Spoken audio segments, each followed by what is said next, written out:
Guys, welcome back to my channel. So today I'll be making a Jamaican sweet potato pudding. Oh yes. Here I have 2.5 pounds of sweet potatoes, and here I have 1.5 pounds of cassava. What I did was to peel them and put them in some water because I didn't want them to get dark. So I'm gonna go ahead and cut these up because I'm gonna blend it in my NutriBullet. I have to use a NutriBullet because I don't have a food processor or a blender. So I'm going to do this and I'll be back. Okay guys, so I decided I was going to add this clip in to show you how I cut up the cassava and the sweet potato. With the cassava though, you have to be very careful with the knife because the cassava is very firm. Okay? So this is what it looks like after I'm finished cutting up everything. So you see I have more potatoes than I do cassava. Remember, I'm making a sweet potato pudding. Okay guys, so here I have the potatoes all cut up. So it's time for me to blend everything. So I'm gonna blend it with some coconut milk. I have some Grace coconut milk, and I'm gonna use some water. So I'm blending both.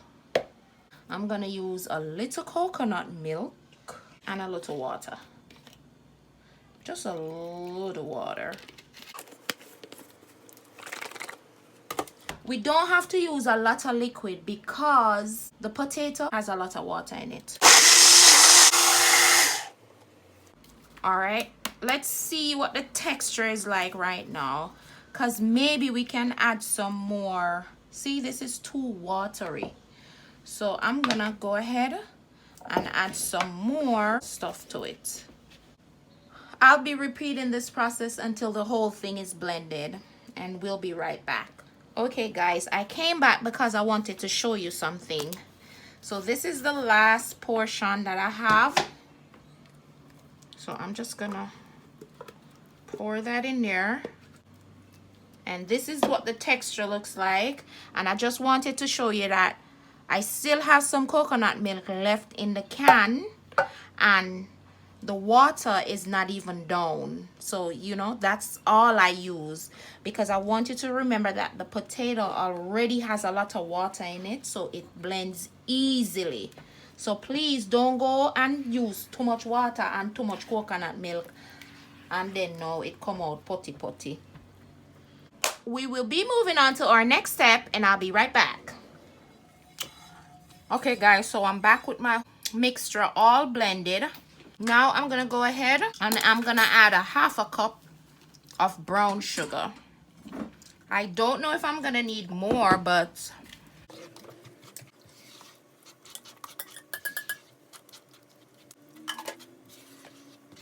gotta fold it in until everything is dissolved. See, here and there you'll find some lumps. You just take those out. Next I'm gonna add 1 cup of all-purpose flour, and I'm gonna sift that.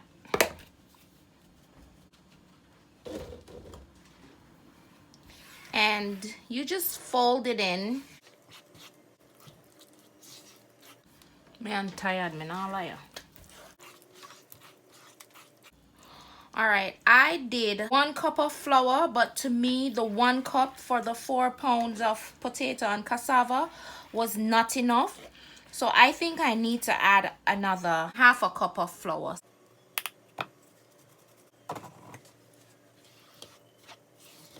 This looks okay at this point. So I'm gonna move forward and I'm gonna add 1 teaspoon of salt. I'm gonna also add a tablespoon of cinnamon. This is not quite a tablespoon, but if I need more, I'll add it later. I'm gonna also add, this is known as allspice or nutmeg, whatever you call it. This is not quite a tablespoon, but if I need more later, I'll add it. And we need to mix this properly so all the spices will distribute evenly. Proper terminology, yes. My hand then tired, me nah lie. Hui, no sir. Okay, now I'm gonna add a tablespoon of vanilla. I love vanilla, so I may add more than a tablespoon, or no, what I'm gonna do is add some almond or some rose water. Vanilla smells so good. So I'm just gonna add 1 teaspoon of almond. I think that's enough. And just combine that. I'm gonna go ahead and add a little ginger. You don't have to, but I want to, so I'm going to. Okay? I'm not even measure it. Just look at it. If you get that flavor there. Yeah. Alrighty. Do you guys think I should add some more flour to this? I think so. Alright. Because remember, we still have half a cup that we can add. That's gonna determine our texture. So we can have it really gooey, or we can have it a bit firmer than this. Alright. I'm gonna go ahead and add the half a cup. Why not? That's all the flour that will go with this portion. So we can't add no more flour. That's it.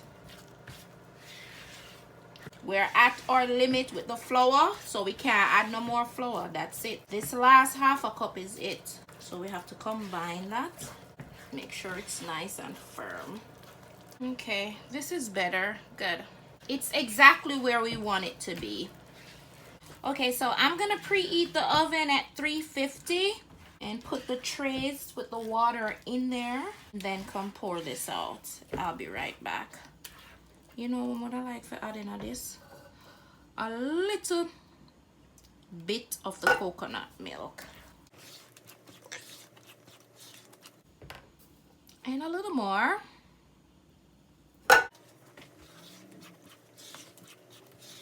Okay, this looks good. What can I do now? I can add a little more vanilla if I want to, just because it does add look at something, and add look more coconut cream if you want. Oh, good. All right, I'm gonna go ahead and preheat the oven at 350. I have 2 trays of water. I'm gonna insert it right here. This is water. So I'm gonna preheat the oven. The water is in there. Okay, this texture look okay. So I'm gonna work with this. This is some melted butter, so I'm just gonna use the butter to baste the pan. And the remaining butter, I'm gonna pour it in the mixture. Just combine.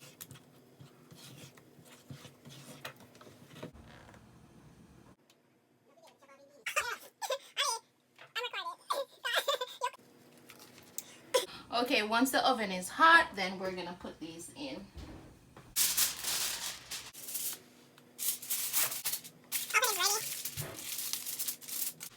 All right, so we're gonna place these in the oven. Okay, we're gonna let these steam for 30 minutes and then we'll come back and check. Okay guys, so while the pudding is in the oven, baking at 350 degrees right now for 30 minutes, I'm gonna go ahead and make that little thing that goes on top of the pudding.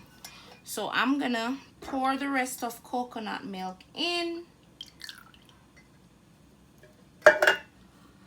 A little vanilla, maybe like a tablespoon. Lord, that's more than a tablespoon. And a tablespoon of sugar. And I'm just gonna combine this, allow the sugar to dissolve. And once the 30 minutes has elapsed, we're gonna go ahead and pour this on top of the pudding and put it back in the oven. Okay, 30 minutes has elapsed. So now I'm gonna take out the pudding. Ay. Woo! Okay.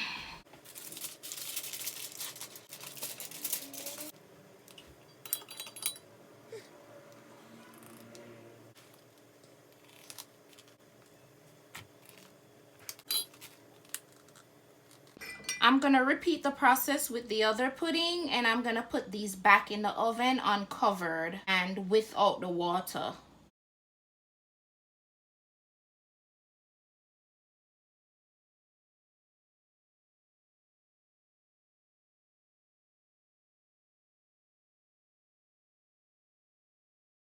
Whoa.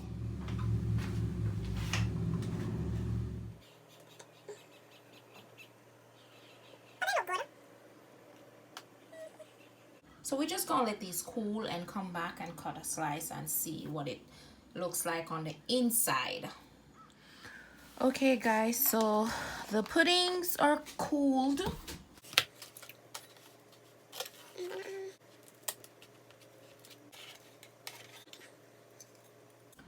Okay, here's the pudding. Here's a close-up. Let's see. It's nice and moist, but I think it could have been a little bit more firmer than this. I don't know. You guys tell me what you think. But it looks good. I really like the way it looks. I think it could have been a little bit more firm. I don't know. Let's see. Hi guys. At this point, I really thought I should have made it a bit more firmer. However, I'm happy I did not, because the day after it was just perfect. No man. Okay guys, so this is the day after I baked the pudding. The pudding is exactly what I anticipated to be yesterday. So what I figure is, once you bake a pudding, you need to let it sit until at least 12 hours for it to really formulate to its potential. Okay? Because yesterday it was really soft, and now it is exactly what it's supposed to be. Even the back here that I love so much, yesterday it was way firmer. Now it's perfect. May I tell you, and they put nice. No sir, put nothing nice. So, and this is filter free. This is its real look. This is, everything is authentic right here. No filter, nothing. I want to thank you guys so much for watching, and do remember to share the video with your friends. Don't forget to subscribe and give this video a big thumbs up. Thank you.